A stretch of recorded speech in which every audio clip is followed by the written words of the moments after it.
জনগণনার কাছে ঢিলেমি করছে রাজ্য সরকার, জনগণনার কাছে ঢিলেমি করছে রাজ্য সরকার। ইতিমধ্যে বিজ্ঞপ্তিও প্রকাশ হয়েছে। তৃণমূলের ভয়টা কোথায়? ভোট ব্যাংক চলে যাবে, তাই জন্য জনগণ আটকাতে পারে। আপনি সেন্সাস অ্যাক্ট জানেন না, ভয়ঙ্কর আইন। আমি ওর কথার উত্তর দেব। ওই যে নাম উনি বলেছেন, আমাকে দিয়ে নামটা বলেছেন, আপনার আমার লেভেল কি? এইসব অর্বাচীন লোকদের নামের কমেন্ট আমার কাছ থেকে নেবেন না, আমি ফাইনালি বলে দেব।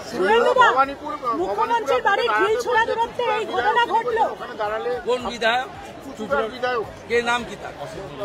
কিছুদিন আগে যা ছবি ভাইরাল হয়েছিল 2002 থেকে 2025, ও তো লোকসভাতে হেরেছে। লকেট চ্যাটার্জি লিড নিয়েছে।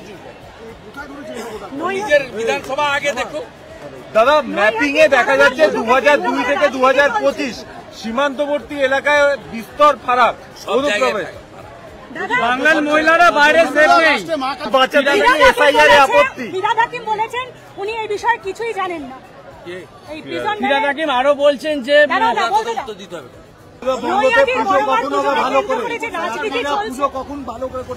যখন এখানে বিজেপির মুখ্যমন্ত্রী হবে, নরেন্দ্র মোদীজির পরিচালিত একটি সরকার হবে,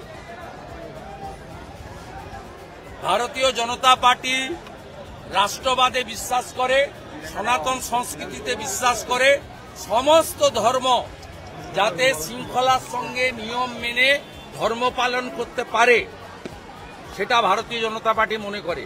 উত্তরপ্রদেশে শুধু হিন্দু নয়, অন্য ধর্মেরও লোকেরা পারফরমেন্স করতে পারে, কেউ কোথাও বাধা দেয়।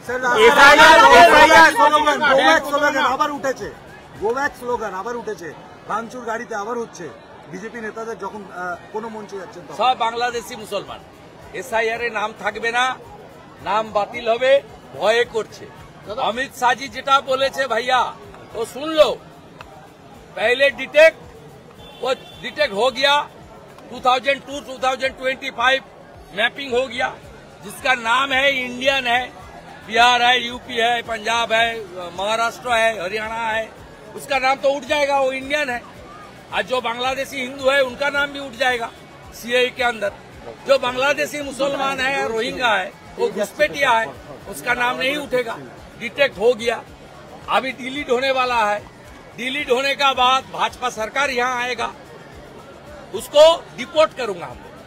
डिटेक्ट, डिलीट एंड डिपोर्ट, उसको थ्रो चला